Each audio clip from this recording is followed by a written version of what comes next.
Students, today we are going to study the cell. So you can see here the cell, it's a Greek word kaitos, and in Latin we known as the cella. So the kaitos and cella, both the meaning is the hollow space. Hollow space, that means you can see here the boundaries, and the center part, it's a hollow. Okay, so this is the cell wall and this is the hollow part.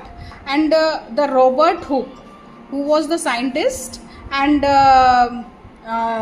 he was the scientist, and in 1665 he observed the cell into the plants. Okay, so he gave the name is the it's a hollow space. Okay, so you can see here, but the article, it was published into the Micrographia in London. Okay, so this is the publication where it recognized that the work, it was done by the Robert Hooke in 1665, and afterward the Antony von Leeuwenhoek in 1683 he observed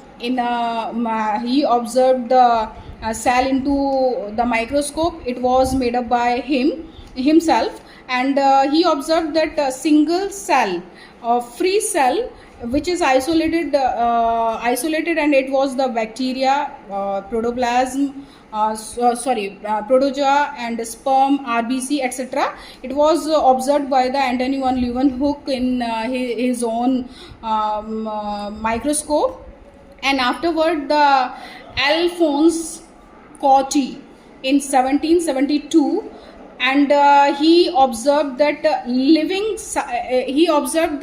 some living substance, it's present into the cell. So you can see here that cell organelle and cytoplasm, that the living substance which he observed, it was the cell organelle and cytoplasm which is present into the cell.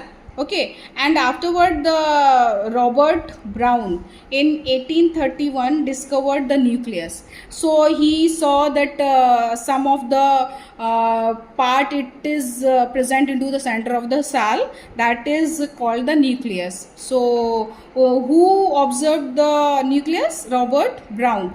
So afterward the von